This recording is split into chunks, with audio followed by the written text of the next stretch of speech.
What's good, Liberty fans and WNBA fans? We are going to bring you a preview of the Commissioner's Cup on this episode of Gotta Get Up, a podcast for New York Liberty fans.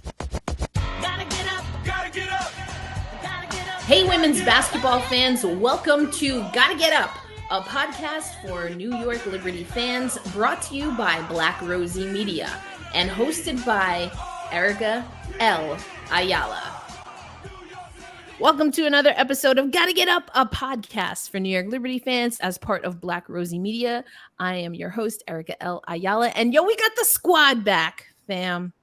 We got Misha Jones in the house. Brian Fleurantin right here with us.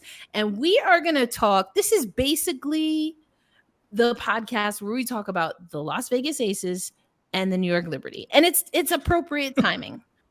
It's appropriate timing. We've got on Tuesday, it will be the day that this is going live. We're recording Monday night, but it's Commissioner's Cup, the Commissioner's Cup Championship. We've had, I believe, 2 Commissioner's Cups. This will be the 3rd annual. The Aces have one in the bag. Seattle Storm has one in the bag, which means, of course, Breanna Stewart has won one of these before. But it's not just the Commissioner's Cup, is it, Brian? There's something about these 2 teams this year that they just keep like linking up one way or another. Yep.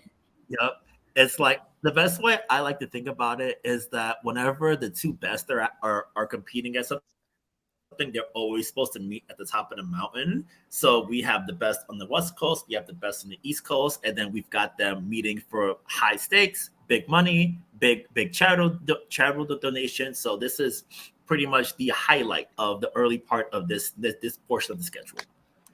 Yeah, for sure. And Misha, I know you hit us up and you were like, yo, when we talk about this matchup, I got some things I want to talk about. What for you is the most compelling thing from someone who's played basketball, who coaches, but also now, is someone who's in the booth talking basketball? What is so compelling about these 2 teams?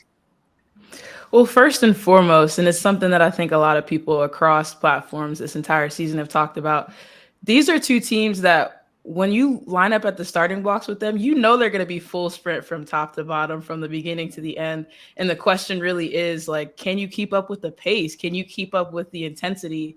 Can you score? Can you produce at the rate that they're producing at? Because we've seen teams, like a Washington, like an Indiana or other teams who've tried defensively beefing up, and you can try all you want to, but the fact of the matter is they have weapons from top to bottom. And it really is going to take an offensive minded team, not offensive minded necessarily, because you got to play defense to win games. We know D wins championships. But the offense for those of us like myself who love shooting percentages to be high, seeing the ball go through the net from 3 and otherwise, these are 2 teams that, they're gonna have fireworks on the offensive side of the court. All right. This analysis by Misha brought to you by Can You Keep Up? Hey, that's what was in my head. I was like, let's go. Because you cannot lose your breath. You lose your breath with one of these 2 teams and you're gassed. You're done. Mm-hmm. Dead. Mm-hmm. Like transition, they'll crush you in transition. Transition defense has to be on point, like all of it. I love it. So speaking of, Brian, like last if we were to ask that question, right, and hit a little Destiny's Child, the answer to the Liberty was no. They could not keep up with the Aces. But what happened in Barclays Center on August 6th? Let us know. Oh, the big thing that stood out to me that game was that the Liberty muscled Vegas in ways that we haven't seen in a long time. They doubled them up on the boards, 48-24. They swarmed Asia every time she got the ball. They dared her to make those extra special passes in tight corners and tight pockets. And when Vegas did get open shots, they couldn't convert. When the Liberty did get rebounds, they were out on the run. There were a bunch of plays where they got easy baskets in transition. There was one highlight play in particular off a basic rebound. Stewie and Sabrina had an easy give and go from like the center of the court. That pushed the lead up to 17, got the crowd even more turned up, which really just kept building and building and building and building and building. And, New York, they were in Vegas's grill all game long. Nothing was easy. There was no letdown. There was no, let me just let them get back in the game. They were dialed in a championship level and in a way that really is reminiscent and gives you a feel for just how scary this team could be when they're all the way dialed in. Yeah, for sure. And, we talked about it a little bit when we were in Barclays, but Becky Hammon, now officially a Naismith Basketball Hall of Famer. Congrats to the coach. She is actually in as a player, but we're going to see. She'll probably go in as a coach as well. But, she talked that it was a butt whooping, straight up and down, in and out. You can't get around it. Sometimes that's just going to happen. So, Misha, and Brian and I talked about this a little bit last episode, but, in what ways would you think, or did you see that the early contact to the head to A'ja Wilson impacted, if at all, this Aces squad? Or do you think it was going to be Liberty stomping on them the whole way? Honestly, I mean, A'ja Wilson, I've seen her get knocked to the ground. We've all seen her get knocked to the ground before. I don't think it's malicious. I hope it wasn't malicious. We can never really speak for intent, but I don't think that in itself was the biggest issue. I just think it was a perfect storm of things not really going Las Vegas's way. They got outscored. For me, it was the third quarter. They got outscored 30-9 coming out of the half. Like, it's hard to take a shot like that to the face against a team like we just talked about, who, if you're not keeping up with them, you're going to fall behind quickly. A'ja didn't have a great night. Chelsea Gray, Jackie Young, Kelsey Plum, they kept them in the game for the first half. But once New York, like Brian said, figured out how to stay in their grills, how to cut things off, be in passing lanes, get some turnovers forced, kind of keep them cool, it was all New York. And, sometimes it's like that. Sometimes teams are not going to have good nights.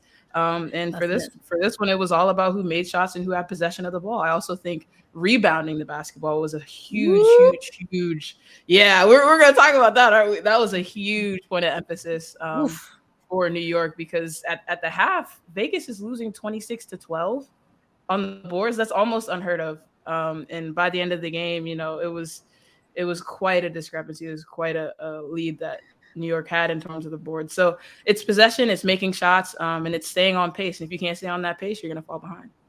Yeah, that part. See, I love that you bring the offense. Brian, everybody and their mama know I love defense. So that game for me, on the one hand, as someone who follows the New York Liberty through this podcast, I was like, yeah, y'all needed this. Like, JJ needed this. That's why JJ is here. That's why Vandersloot is there, to boon those numbers, rebounding and assists. And we've seen the impact that it's made. Took a little bit more time out the gate for JJ, for Jonquel Jones. But that's what we needed. On the other hand, I was like, come on, Aces. Just as someone who is always going to be a stickler for defense, regardless of the team, whether I have a podcast or any rooting interest, I'm a cut apart some bad defense and some bad defensive plays, because there's just some things that it's about the hustle, and it's about if you were mentally tapped into the game or not, such as boxing out. Boxing out is a very simple thing, very simple, and yet we see at the elite level, women's, men's, especially in men's basketball, okay? Sometimes those very basic things that you learn early on, you don't always see it. Like, you might take an extra step or two, LeBron James, and that's just how the game is. But it matters. Maybe not now in the regular season, you're going to get your butt whooped, but it's going to matter real quick for both of these teams. And at least with more money on the line, the first time that is going to matter for real is Tuesday night for the Commissioner's Cup. So we put out an ask, Misha and Brian, on social media, including YouTube, and we got some folks that chimed in on some questions that they wanted us to address. So we're going to get ready to transition into now our version of a preview of the Commissioner's Cup. And so I want to start with this question. So Fern asks, what do we expect the response to be from Vegas in terms of the screens and rescreen action we saw from New York to force mismatches? Misha, I'm going to bring this one over to you, and then Brian, have you chime in, especially given what we heard from the New York Liberty since the August 6th game. So first and foremost, I don't expect a whole lot to change. I think matching up at this level is, primarily the defense that most teams are going to have to play for more possessions than not. Just because, like we said earlier, defense wins championships. And at the end of the day, if there are mismatch situations where you've got Sabrina attacking one-on-one against Asia or against Kia or whoever, they're professionals. You got to, at some point, there's going to be a breakdown. You have to trust them to be able to handle themselves on an island. And that's just the fact of the matter. However, the questions to me are, when there are breakdowns, I love a good however, my friends think it's insane, but that's my I thing. like it. I have two questions. And the first one is when there are breakdowns, how do they scramble? There are teams who, when the rotation goes wrong or somebody's matched up with the wrong person in transition, they give up easy buckets. That can't happen. Like we said, against a team like New York or against a team like Vegas, you have to shore those up. So how do they scramble? And then how will Benija shoot? How will JJ shoot? How will Sloop be shooting? And how aggressive will they be offensively? Because to me, the off person who has to guard them is going to be that person who has to help off of that mismatch in situations where you have Stewie up top being guarded by Kelsey Plum, or you have Sabrina up top being guarded by a big. And so if you've got your off guards and your off players being super aggressive, it takes away from your ability to help when there are those mismatches. So, but as far as like zone, that sounds like, Brian, we're going to get to you with the zone, because I'm all about playing man to man. I'm all about, stand on your own 2 feet. Don't let somebody get past you, and don't let them get buckets. Yeah, on that side, I'd be surprised if Vegas went into zone, because when after they lost the Liberty game, they broke out a zone against Dallas, and they were able to sort of pulverize the wings that way. But the big difference between us and Dallas is that all up and down this roster, so you can't really afford to sort of play zone because they'll just shoot over the top. So that part you have to be careful about. And I think also for the Aces, I think that Becky has always sort of like preached defense for this team. And even after great wins, she's like, oh, we could be better at defense. And now that they've been in town for the past couple of days, they haven't had to come from Vegas to New York City, even with a few days off. Just being in your house, just having this week to just sort of be there, circle this game on the calendar, and be able to sort of like prepare and game plan for this team.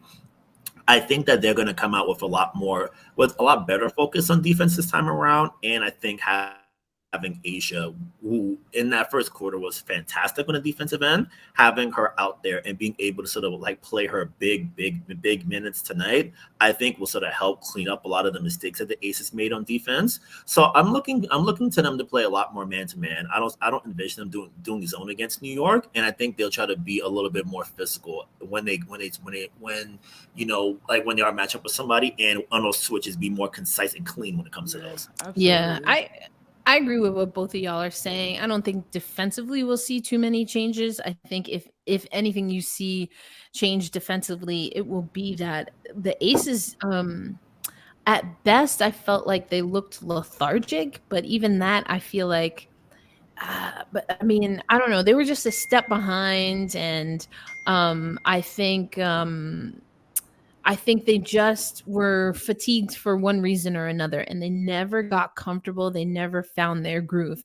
Now, I think a decent amount of that can be just the Aces at that particular game and that particular time in the season. I don't think it helped that the New York Liberty were on the opposite side of the spectrum. Probably soup to nuts, 0 to 40, they're one of their most complete games. And things were humming for most everybody. And that's the way that the New York Liberty want to play. That's the way the New York Liberties have said that's their aim, to play that way. And as Brian and I have talked about, and Misha, when they had those series against Washington, those games against Washington, we talked about this too. It was about, quite honestly, with both of those teams, where the consistency was going to come. For the New York Liberty, that they were coming out of an off season with some injuries, and then just unfortunately like a wonky concussion issue with Courtney Vandersloot. And that has continued to be the bugaboo for Washington, and players coming in and out of that roster. And not for that, I mean, would we see Washington maybe in a little bit of a different spot in in the standings. And I mean, and we were kind of joking offline because I don't know if y'all saw, but that hit that Around the Rim did on Tarika Foster Brasby. I'm just gonna remix one of those with you real quick, Misha. Is Washington running out of time, or are we in Camp LaChina Robinson where they absolutely have time, Tarika? So look, I've been retweeting this for the past couple of games that y'all are funny. look at them, y'all trying to gang up on the. All right. I'ma still rep. No. I've been retweeting a tweet that I tweeted a while ago. It's hard to say when teams have had injuries like in the middle of the season, in the thick of it. You've got folks like Saisha Gori had big minutes for DC when EDD's been out, when Shakira's been out. And injuries happen, they're part of the game, but I'm not counting out DC just yet. I think that because they've had time to get reps for Tiana Hawkins, to get reps for Shatori Walker-Kimbrough, to get reps for Lee Mung. I mean, at the beginning of the season, she wasn't starting, folks. She was coming off the bench, I believe, if I'm not mistaken. And so getting those folks real game opportunities against, the Aces, against the Liberty, and having them spell an EDD or Akira and folks who have been out for a while, that's going to do nothing but help them come playoff time. I think the real question is how quickly can EDD, can Kira, can folks gel back into the system once they're back? And I think we saw, Kira played last night, and she looked pretty well. She was moving laterally extremely well, had a couple of really nice moves, nice plays. So the question really becomes, now that Washington has gotten their bench production up, they've gotten them experience, they've gotten them minutes, how do they gel together once playoff time comes? And for me, Natasha Cloud has been important in that, and Brittany Sykes, the Poppy Crop crew, I think they call themselves on I saw that on the Mystics Twitter yesterday. I thought that was so funny. Shout out to Tyler Byram. But I think they've done a fantastic job of keeping the morale high. That's so important in situations where you're missing folks and you're having losses that you didn't expect to have coming into the season. And I don't think this Mystics team is one that's selfish. I don't think it's one that gets their heads down and keeps their heads down. I think this is a resilient group. And as, more folks come back into the fold, I'm excited to see the way they rocket ship into the playoffs, because I think folks are counting them out and they shouldn't be.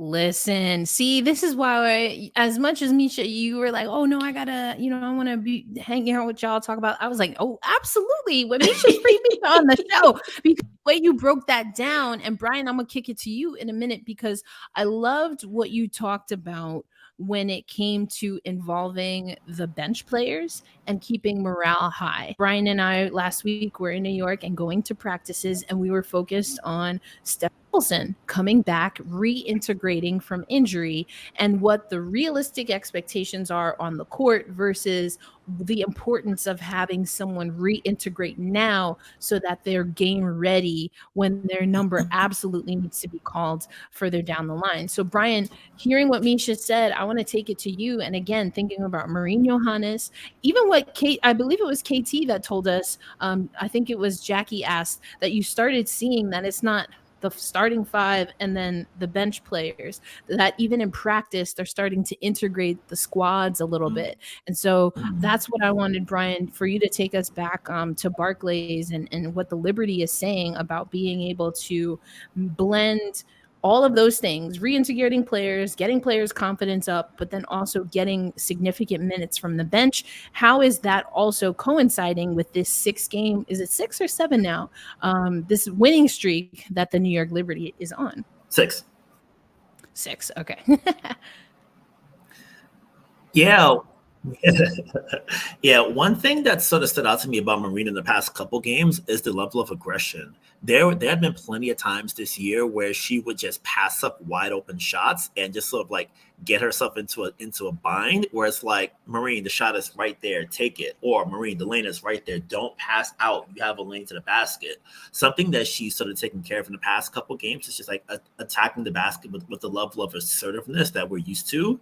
Like there were a couple plays where she's like, where she got it, she drove and got that layup. So I think for Maureen, it's just a matter of maintaining that confidence and not trying to sort of like be sort of like too unselfish in a sense, where you're thinking, oh, if I make this pass, it's better, but not if I have the shot and it's in this world of offense, take it. It's there. It's okay. No one's gonna be mad. Sandy wants you to do that. So I think it's a matter of just sort of like regaining that comfort and just that inner confidence in yourself of just being like, oh, I know what I'm doing. This is my shot. I'm gonna take that.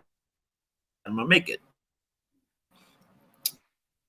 So I think that's been a big thing I've mentioned before, a lot more with Sabrina Ionescu in recent games. Last year, Marine and Sab played a lot together, and we really saw Marine unlock a big part of her game. And Sandy has been giving her more minutes with Sabrina. Usually, she's the first player off the bench to sort of spell and just give her some more time to rest up.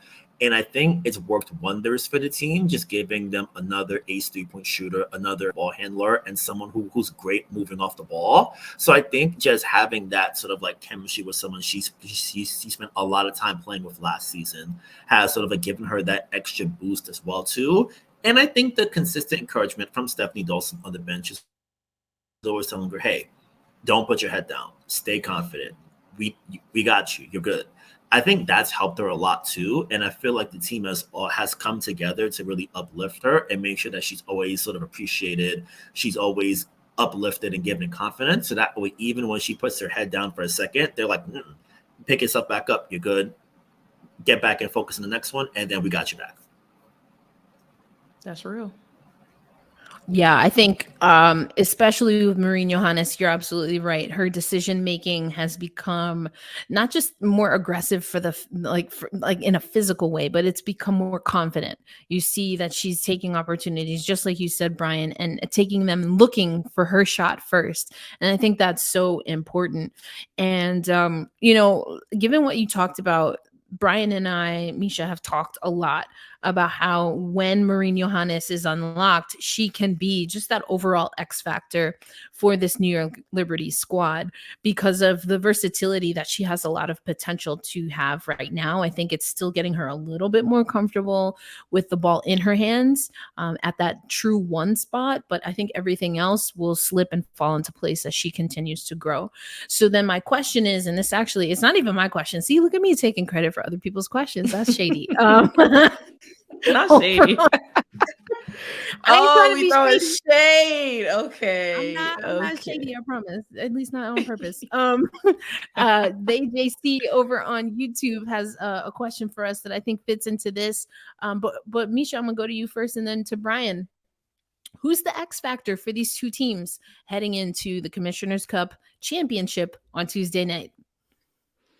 Yeah, so for me, I'm thinking for Vegas, it's Alicia Clark. We were just talking about her back situation and whether or not, she sat the last game just to be in preparation for this one. That wouldn't surprise me from Becky Hammon.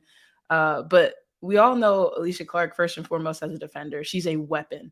She is a weapon defending the perimeter. She's a weapon, even defending the post, fronting against people who are bigger than her, fighting for those rebounds. I think in their last matchup, she had 5 boards against the Liberty. So I think she's one of those players that might not show up in the scoring column as much, but she makes those hustle plays. She draws charges. She does things that gets Las Vegas more possessions. And when we're talking about, again, I'll keep coming back to it. These are two teams you have to stay on pace to win games. And if you're losing possessions, you're losing the race. For New York, your fave, JJ, she's got to be my X factor. I think I love to see her flourish since the All-Star break, rebounding the ball, scoring the ball more. And I think, this is going to be a tale similar to their last matchup. Rebounding is going to be very important. And talking about possessions again, if she can rebound the ball extremely well, she has double figure reboundings. If I had to make a bet, if she's over 10 boards, New York has a better chance of winning this game than if she's under, Not going to tell y'all what to do, though. I don't want you to put money on nothing because of me. I don't like losing money, especially not on behalf of someone else. But yeah, it would be JJ for me for New York. She can come up big on offense, too, if Sabrina doesn't have a great night or if Brianna Stewart is having a harder time finding her shots. So, yeah, that'll have to be my 2. Brian, what about you? I would say I'll start with the Liberty first. Someone I'm going to go with is Banaj Mulaney. B picked up Chelsea Gray full court the entire game, and that had a great effect of slowing down Vegas's offense. Usually they're able to get into their stuff super quick, but Chelsea having to expend just a little bit more energy every time down made it a little bit more complicated for Vegas. And especially with the Liberty scoring the way they did, Vegas would always have to sort of score against a set half court Liberty defense. So I think for B, just being able to work with Chelsea Gray, pick her up 94 feet. And then on offense, if Vegas does have switches where there are more situations where Plum is guarding her, again, she can take them right. She can take Kelsey right to the block and immediately punish that mismatch. So I think that for the Liberty, just having B locked in the way that she is going to open up even more for them. And she did it late against Indiana, but if you need a clutch basket at the end, you can put the ball in her hand in the corner and be like, B, we need something. She got it, game over. So having that extra scoring option and one who can really do everything at the high level that she does, I think is super valuable and one that will really sort of like help, especially considering how dynamic Vegas is on the perimeter. And for Vegas, I'm kind of split between Stokes and Plum. I think I'll hold off on Stokes for now. I might come back to it a little bit later, but I think I'll go with Kelsey Plum. In the last matchup, Sabrina went off, and a lot of that was because she was like a lot bigger and stronger than Plum, and then she'd get by her, she'd muscle her a little bit and make things hard on Kelsey. And Kelsey, for as great as a scorer as she is, if she isn't able to handle that size with Ionescu, and if Ionescu is hot, that opens up a world of nightmares for Vegas. Are hunting her on him every time out. That's going to create a whole lot of complications for Las Vegas and things they're going to have to sort of scramble and figure out in real time. So I think for Kelsey, just being able to do a better job when she has the Ionescu matchup, being able to get into her space, not getting beat off handoffs, not getting beat on drives. I think her defensive effort, she definitely has the intensity for it. Like Plum don't back down for nothing. So I think she's going to need that in a big way. And on offense, if she is able to sort of like break the defense down and get to the basket, just being able to sort of finish over Stewie and JJ, or if the Liberty collapse down in the paint and throw for people like Asia and be like, Asia's not beating us, someone else will have to. I think it should have to be the person that heats up and sort of like gets crazy from downtown in that regard. So I think for Kelsey, when she does get those open opportunities, she's got to cash in on every single one of them. Because if I'm betting for the Liberty, they're going to make it so that way Asia is not going to be the person to beat them. Like they respect her too much to let her sort of go for 40 like other teams have. So you got to make sure that you just like lock in her, make her pass her. I didn't mean to do that. I swear to God. He said shade or facts. Wait.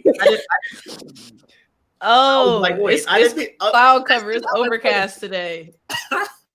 It's overcast today. It's all right. It's cool. It's cool. Speak your mind. Speak your mind. Oh, man. Y'all are hilarious. I can't. But yes, I wholeheartedly agree with you on Kelsey Plum. I think Sabrina took advantage of that matchup last time they matched up. She really, really did. And I think it was Alfred Corriette from Twitter. So sorry if I'm saying your name wrong, Alfred, but I think you did a fantastic video breakdown of the way that Sabrina Ionescu found space behind those rescreen actions when Kelsey Plum went over the top, and how late the rest of Vegas's defense could be to rotate, and where she found passes when they did rotate. So yeah, wholeheartedly agree with you there, and shout out to Alfred. I love that. And I want to agree with a lot of what Brian said. And that's why the two players that I picked, one is exactly who you picked, Brian, for Vegas, and that's KP. And Misha, you just hopped on there too, because I mean, it seems like this game, given how the first two played out, neither team is trying to get punked in the paint. Like, they don't want that, because that's where their teams are built, through their post players, and they want to be able to play a style where they can dominate there. And so that is JJ, that is Asia. And with Asia, it's throwing everything in the kitchen sink twice at her. And with JJ, 2 times. No less than twice. And with JJ, and Brian and I have talked about this a lot, JJ is still the type of player that if you either fatigue her and or you frustrate her, that can take her outside of her game.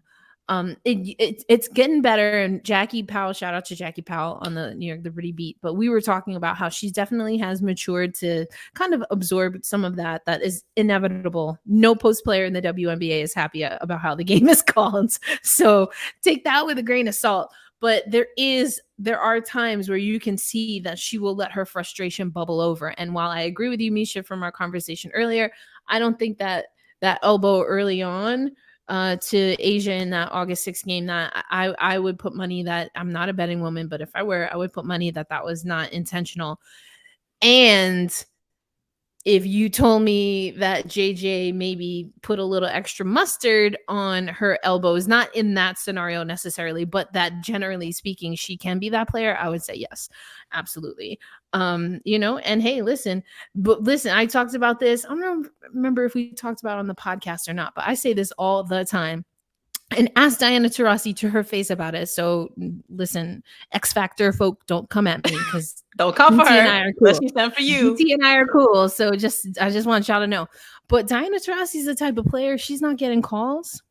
Whenever she's fed up, anywhere from 3 to 5 fouls into her being fed up about how the game is being called, the next play, first of all, she's going to run and get aggressive on defense. And when I mean aggressive, she will, if she could, she would take the opponent and literally throw them into the crowd. Like, she's like, I'm going to foul the crap out of you, as if to make a point. It's like, first of all, I'm going to show you that I just want to make sure you can still blow the whistle, because you ain't doing it for me. So I'm just going to see, what do I have to do to get a whistle blown? Okay, that's where we're at. Okay, cool. Like, I feel like she really be playing those mind games with herself and and the officiating squad. But but JJ can have some of that a little bit. And she's like, all right, if this is not how the game is going to go, I'm going to have to force the issue. And if that means I got to get a foul just so they tighten up, then that's what we're going to do. But what we're not going to do is have me getting slapped and slashed the whole game. Well, so go ahead. Yeah. Well, I think that's a fantastic point. And, I don't want to derail us too far, but, it's the kind of stuff that when we watch the men's game, there are a lot of the greats who are, we have a whole documentary where Kobe runs through Pau Gasol, his Lakers teammate. You know what I'm saying? So there's a big difference to me as a former player between being dirty and being intense and trying to, be strategic. Correct. Folks always say, when I grew up, all my coaches always said, you have to be the aggressor defensively and you have to be the aggressor offensively, so you can set the tone for the way that the game will be played and the way that the game will be officiated.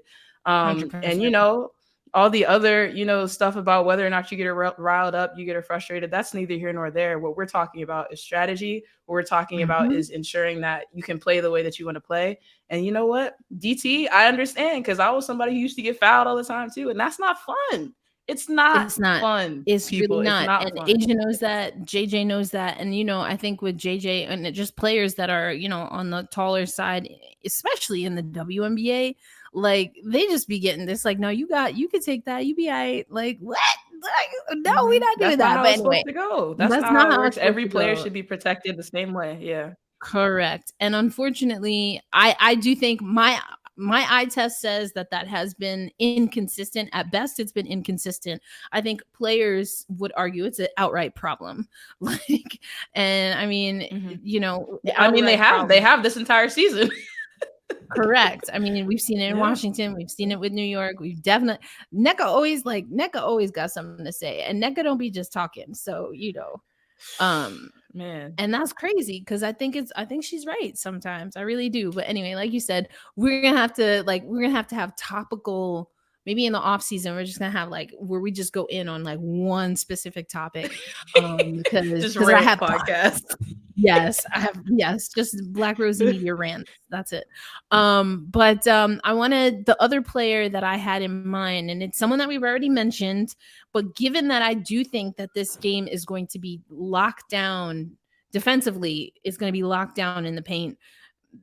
anything from mid-range, definitely anything small.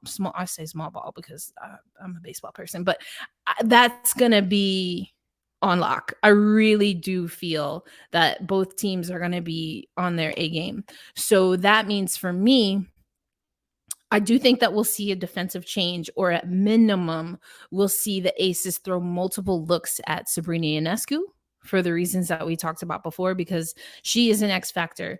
She was the X factor in game 2 with her physicality. I thought that was a great point. She will need to be, the way I think this game is playing out, an X factor from the arc. But the reason that I'm not going to pick her is because I do think the Aces, although they do want to lock down, they're also just like New York is not going to want to let Asia drop 40.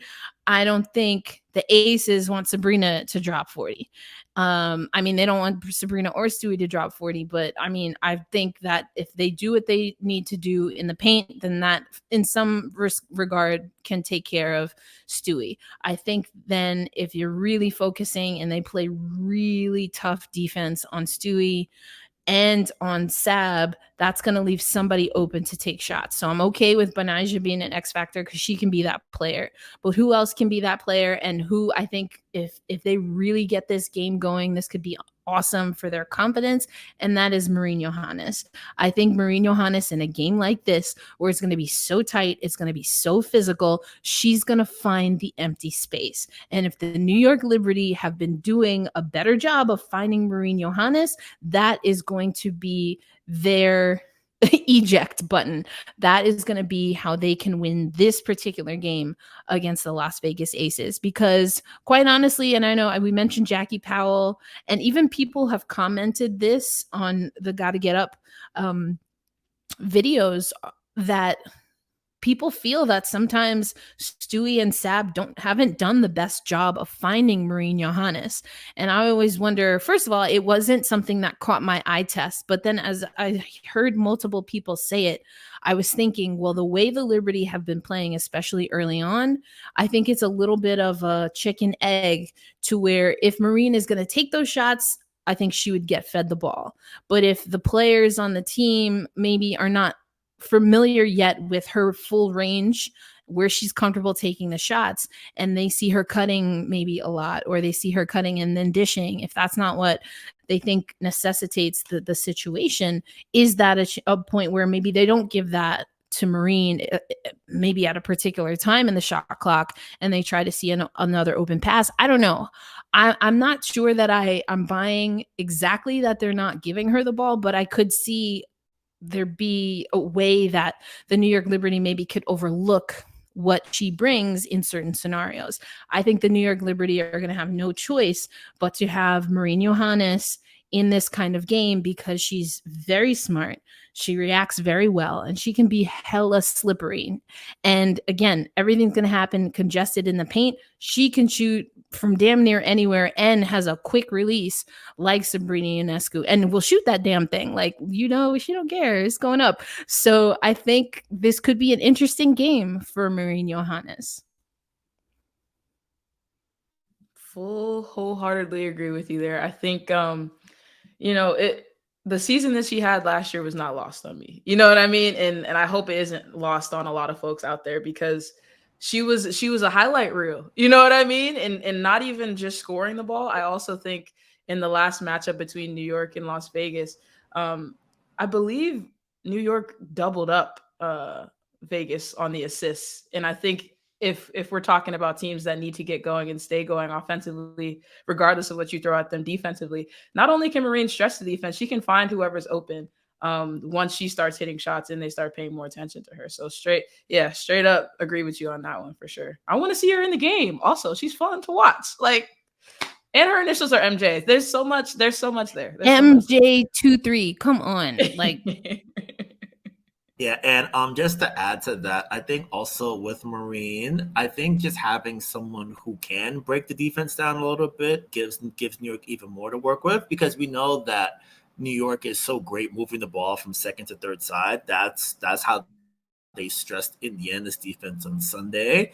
And I think the more you move the ball, the more you put pressure in that way, the more even defenses are going to make a mistake and have just that 1 millisecond of room, and then you take advantage. So I think for Marine, just getting on the court, just being able to sort of play freely and play with fun. And I think a game with stakes like this is going to be fantastic for her. Like, I think everyone in New York still remembers what she did game one against the Sky last year. So we know that when it's high stakes basketball time, Marine is going to bring the energy and bring the fun and excitement. So I think a game like this, especially considering that the Liberty flew in on a charter, which they were very happy to share with us, hey, fly charter, it looks great. So they're relaxed, they're in Vegas, they got in safely. They got a chance to get a practice in today. So they're going to have a little bit of time to sort of like get acclimated and comfortable. So I think with that, it'll give them a little bit extra bounce to work with. And I think that Marine in particular is someone who's going to be able to adapt to the nature of this game and do well. Yeah, and we have one more question that I want to get to from VJC, and it is not having CP3, Candace Parker, active for the Aces too big of a hindrance? I think this is an interesting question, but Brian, let's actually go to you first on this. So the question, as it is stated, is not having Candace Parker a hindrance, presumably to the Aces. And what are your thoughts there? That's a fascinating question because I think we talked about it in the last game that the Liberty didn't really pay Kia Stokes much of any mind. When they were swarming Asia, people like Stokes were left wide open. So it's one of those things where Kia, for as good as first, she doesn't sort of like strike fear in the defensive way that Candace does. Candace can start the fast break. She can operate the offense. She can handle the ball. She can do everything well for the team. She's almost like a Swiss Army knife in a lot of respects. And Kia, who is, as Kelsey Plum would say, the spine of the Aces defense, on offense, she doesn't really give you that. So it's a situation where if there's one player you can ignore on the Aces starting five, it will probably be her just by default. So it sort of like junks things up a little. But I think also on the other end, they're going to need a big game out of her tonight because Becky, the Vegas bench is a weak spot with Candace out. So they're going to need 30 plus minutes out of Kia, and they're going to need her to battle JJ on the glass when Dawson's in the game. That's another physical body who can create havoc and stress in that way. So they're going to need a huge game out of her when she is open to shoot those threes confidently and without any hesitation. So that way, if the Liberty are throwing three for Asia Wilson and you're open in the corner, catch it, let it fly, don't even think twice about it. So I think for Kia, this is going to be a great showcase game for her. And I think she's going to really have to be the one to make sure JJ doesn't get going on the paint. If there are rebounds to be had, don't let JJ back tap it out to extend possessions and sort of get the Aces defense scrambling so to get to the open person. Yeah, I mean, wholeheartedly agree with you there, Brian. I think Kia Stokes, she's another one of those players that I'm always going to sing her praises just because she does do all those little things. But when you're missing CP3 from this lineup, and you don't necessarily have a bunch of depth, like I've loved what I've seen from Kirsten Bell. And outside of that, they've gotten Kayla Georgian and Sid Colson and Elena Coates in sparingly, but nothing too crazy. And for me, CP3 not being in the lineup is a big issue for rebounding. I think that when you've got a team like New York who has bigs that match you in size, you're not going to necessarily have an advantage there. You're going to be battling all night. And the best championship teams, no matter what sport we're talking about, no matter what level we're talking about, and no matter what gender we're talking about, frankly, down the stretch, you see role players step up and make big plays, but depth is extremely important. And I think this is something that not just Vegas lacks. I think that sometimes, there's moments where, like you're just talking about, I would love to see Marine in more often for New York. But getting back specifically to CP3, she's great on the boards. I also think offensively in those late clock situations that New York, hopefully with their defense, is going to try to force Vegas into. When CP3 ends up with that ball in her hands, Brian, like you're just talking about, Kia Stokes does sometimes, CP3 can make that play. You know what I mean? She can go 1v1. She can get to the free throw line. She can get an and one, hit a three. And frankly, I think that's super important. I think having somebody to be able to spell Asia Wilson and somebody to be able to spell Kia Stokes for the loads that they're about to be carrying in this game, it's never ideal to not have somebody you can put in and have the same amount of size, especially in a game like this. And I think we also take for granted CP3 is an excellent passer. She's an excellent passer. In their last matchup, I'll say it again, the Vegas Aces did not have enough assists in the second half. The ball got stuck in the third quarter. They tried to go 1v1 too often. Meanwhile, New York was sharing the ball, getting to that second and third side, like you just talked about, Brian. And CP3 is a master at finding the open person. When you've got defenses that are keyed in on Chelsea Gray, on Kelsey Plum, on Jackie Young at the guard spot, she can make those plays. She can get the ball where it needs to be quickly and efficiently and get people open looks. So I think they miss her a lot. However, there it is again, Erica. However, I don't think it's too big a hindrance for them to not be able to win this game. I won't say that. I will say, though, down the stretch, I would love to see CP3 back in action because I think she's going to be an extremely important piece to their playoff run. And see, that's where my mind went for this question, because to me, if I answer the question that's being asked, my answer is no. Not having CP3 is not a hindrance for this is winning this season, and not a hindrance in a single game against the New York Liberty. Full stop. However, is not having CP3 start working her way back into a lineup now going to be a hindrance if and when they could utilize her later? For some reason, Exactly. That's where my mind went with the question, because I think that's more realistic. I don't think there's anyone who was expecting CP3 to play in Tuesday night's game, right? So, but given what we've said, quite frankly, about both teams, because the depth is questionable. And I'm glad, Brian, that you mentioned Steph Dolson, because I do think that this puts the Liberty, I would say if we had a healthy Steph Dolson going into this matchup at this point in the series, or in the season, excuse me, I do think that having a healthy Steph Dolson and not having CP3 for the Aces, it could make a massive difference, because Misha, what you just said about how important rebounding is. The thing of the matter is that we're just starting to integrate Steph Dolson back in. It seemed like there was maybe some trepidation or hesitancy, certainly nerves. And Steph was very open about that as far as making that return. So now to have, I guess, now her third game back from a significant amount of time away with injury, be an Aces game with money on the line, that's a high task. And I don't know how far the Liberty is with waving a complete green flag for Steph versus having to manage her minutes, if just for full basketball fitness alone. So I think while the CP3 question is interesting, I don't think it becomes a factor right now. But Steph Dolson, one way or another, could be a factor. Mm-hmm. Very well put. Yeah, wholeheartedly agree there. Wholeheartedly agree. It's about when you've got teams that are so excellent in so many different ways and have so many weapons. It's, you know what I mean? You're looking for any little advantage. And I think, like you said, I think Steph is, when she gets healthy, if she gets healthy before CP3 does, then maybe, in the season series that gives New York an opportunity to get their confidence up. So when we get to playoff time and we do end up, maybe, I don't know, who knows, but if we end up with a New York and Las Vegas series, that would work in New York's advantage, because they'd know, okay, well, we had this advantage over you. Maybe CP3 is coming back late. We've got Steph fully acclimated. So that's a fantastic point. Yeah. Yeah, and I think we see that those things matter. I mean, that was the whole MO of the first half, New York Liberty. They couldn't get their life together, even though they were a super team. They were a super team. Here you go. Ooh, it's getting a little chilly. I can't see the sun no more. What's going on? What's going on?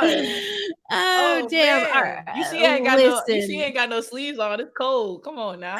Yeah, we taking all them hits, getting off all these jokes.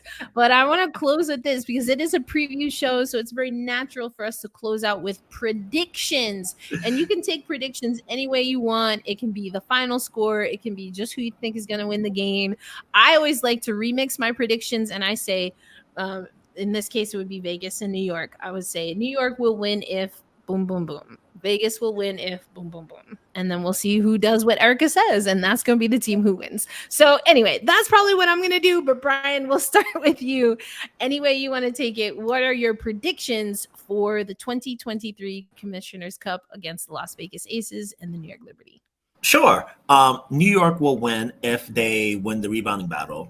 Their last 12 wins, they've won the rebounding battle each time out. So if they win the battle of the boards, they win the game. They will also win if they're able to outscore Vegas in the paint. I think for a game like this is going to be a night where they dial John Quell's number a lot, and JJ has shown that she's able to sort of carry the offense and make things happen on the inside. So it's going to be a great game for I think it's going to be a big night for her for this matchup. I think Vegas will win if they're able to match the Liberty from 3-point range. I think as last check, I think they're both top 2 in 3-point percentage coming into this game. So if Vegas is able to sort of like stay well enough with New York from the 3-point line, they'll be able to sort of get out and be able to manage. And I think they also win if they win the turnover battle. In that first game, they were able to punish New York every time they turn the ball over, and the Liberty, it's a small bugaboo for them where they turn the ball over a good amount, and if you turn the ball over against Vegas in their house where they haven't lost in over a year, that's begging for trouble. So they're going to need to be extra careful with the ball tonight and not turn all the way up and be a big factor that we know they can be. So if Vegas is able to win the turnover battle and get out in transition, they'll win. Look, that rebounding battle one, that was, as much as I've talked about rebounding, yeah, that was going to be part of mine. So Brian, absolutely right there with you. I also will say, I think New York wins if JJ has a double-double so she could have a double-double, or she could just have more than 20 points. That's what it's going to be for me for New York. For Vegas, they win if Kelsey Plum has 20 plus points, because I think, a big part of the Aces' struggle last game was Kelsey not really getting off to a great start. So they win if she has 20 plus, or if the game ends up in the 80s. If the game ends up in the 80s, I think that favors Vegas, because I like their execution down the stretch more than I like New York's right now. No tea, no shade. No tea, no shade. Okay, no tea, no shade. But yeah, that's where I'm with you. I'm with you on that. I'm not even mad. I'm like, you're right. I love these, both of y'all. Okay, so Brian, with permission, con permiso, I would like to co-sign on your turnovers. I like that because that's kind of how, like, turnovers, I don't like them. I don't like them things. And yeah, the Liberty been getting up there too high in some of those categories. So I like that. I like that a lot. And then Misha, I'm telling you, the under 80, I think, is really critical. And it's something a lot of times I use when I make predictions about the Connecticut Sun, because the Connecticut Sun, like, overwhelmingly is a team and have been for years. They don't get the respect, CT, that they deserve. But when they hold teams to under 80, like, that's more of the norm than the outlier for them.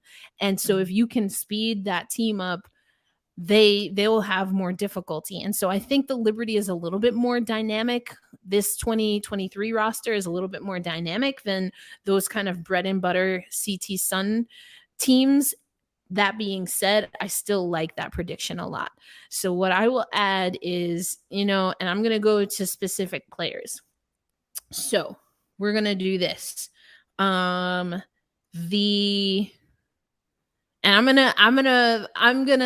This is super bold and probably ridiculous, but that's kind of why I like it. So I'm gonna put 2 triple doubles on the line. So the Liberty win if Sabrina gets a triple double. Period. Okay. Period. Right. Period.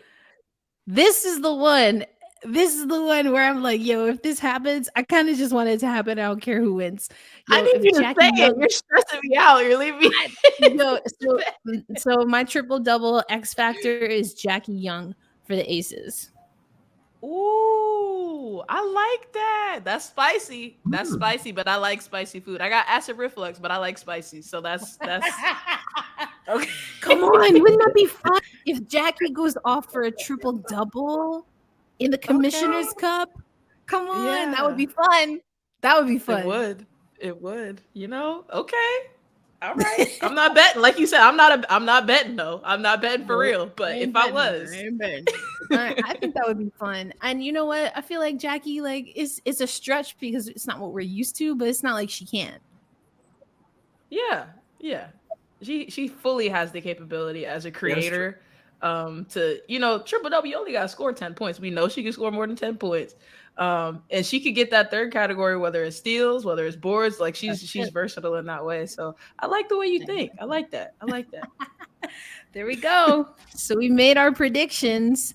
We're gonna be watching, and it's gonna be a fun one. You know, I gotta get my popcorn ready to go because this is it's gonna be a good one. I think we had a blowout for either team. The Aces took the first game pretty convincingly. What was that, about 20 points? And then the Liberty was like, haha, hold my beer. We gonna run up almost 40.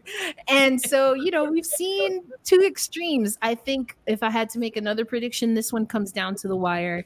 I'm not getting the OT vibe. I feel like we could get OT adjacent, but I don't know that we're going all the way to OT. That's my feel. It's gonna come down to the wire, close game. Jackie Young's gonna get her trip dub on just a shot, or Sab is gonna get it. It's gonna be the last shot. That's how we're doing it. But I don't think we're going to overtime. That's my gut feeling. That's my auntie vibe tingling. Okay. So do you think there's a chance we get a buzzer beater, folks? I think there could be, yeah. I feel it's not like super, like, again, not a betting woman, but I'm not like, if it doesn't happen, I'm not going to be like, the cosmos lied to me. No, I just think it's in the realm of possibility, because I do think this is going to be a much closer game. I think the intensity level, both teams got, you know, their bemba, or that's what we used to say growing up, their lips smacked. You know, la bemba, they got their lips smacked, and neither one is going to want to get their lips smacked, not with money on the line. So I think we're going to get a good show. Okay, there it is. There it is. Man, I can't wait for this one. My palms are already. I know, right? We cannot wait. Y'all can watch the Commissioner's Cup. It is a, what is it, 10 p.m. Eastern, right? God, I is hope it 10 not. or 9? I just know it's on Prime. I know it's on Prime. Excuse me. 10 p.m. is the Thursday game. So it's going to be the New York Liberty at Las Vegas Aces at Michelob Ultra Arena, and that is going to be on Amazon Prime Video. It's 9 p.m. Eastern time is the game, so it's going to be a good one. We've got the 24-6 New York Liberty and the 27-3 Vegas Aces. It's gonna be a throwdown, y'all. It's gonna be a throwdown. And another thing, listen. The shout out to the homie Rafiq, because you know he got a little bit trashed on the socials. That happens, you know. Listen, I've been there before, but listen, everyone was mad at the question, including Chelsea Gray, that he asked to Asia about, you know, kind of, you have this performance. How does this motivate you or inspire you so you don't have it again? Now, listen, she might have, you know. It's a tough question. It was a tough loss, but I will tell you what, I'm not saying it's the reason she got motivated, but sis been on a tear since August 6th. Look, let me tell you something else. You want to know why she's really been motivated? I got that insider info. You ready? Oh, snap. Let's go. It's Leo season. It's Leo season. You heard it. You heard it. I'm a Leo. August 3rd. Asia Wilson is a Leo. Walking right into that. Sid Colson is a Leo. Okay. Don't do it with us. Don't try it. Don't try it. Because one thing we'll do, we'll be polite. We'll be calm. We'll take our L's in silence. But if you want to get buck, we're going to have not a retaliation. We're just going to go get our lick back in whatever way we got to do. And shout out to Rafiq, because that was a tough question to ask. Sometimes media and these pressers, folks, we've got to ask really, really difficult questions. It'd be like that sometimes. But yeah, it's Leo season, and that's it. That's all. Shout out to There you go. Tarika, because we were talking about that montage of her saying New York doesn't have time. Girl. Tarika, it happened to the best of us. I still rock with you, Leo Queen. It's all good. It's all good. Tarika, That's you know it, how I that's feel all. about it. Drop the ball. Give me chaos. You know what I'm talking about. You know what I'm talking about.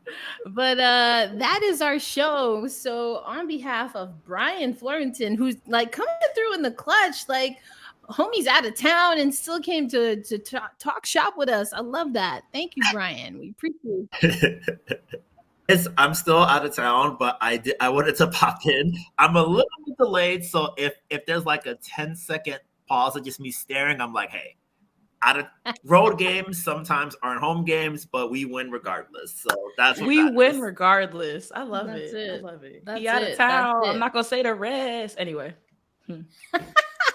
We got Brian here coming through. And then, of course, Misha Jones. They join us once again. Misha, thank you so much. And that's why we had to give you some time to, put a little plug in there for Washington. But we appreciate you joining us here once again on Gotta Get Up. Always a pleasure, folks. Always a pleasure. Anytime. Literally anytime. I love just sitting here and talking shop with y'all, for real. So I love it. Thank y'all so much. And thank you to our viewers and listeners who sent in questions. We're going to make sure we do this again, but we had to give you a special. We usually drop an episode on Monday, but we wanted to make sure we could get all three of us here to talk about the Commissioner's Cup, which is happening tonight, Tuesday night. Again, that is going to be at 9 p.m. Eastern time on Prime Video. You're not going to want to miss it. I'm sure all of us are going to be locked in, probably tweeting. So make sure you follow us, all the accounts and everything in the show notes. But that is it for this episode of Gotta Get Up, a podcast for New York Liberty fans as part of Black Rosie Media. So once again, for Brian and for Misha, my name is Erica L. Ayala. We are wishing you love and light. And make sure you get that nap in before the Commissioner's Cup. Peace out, everybody.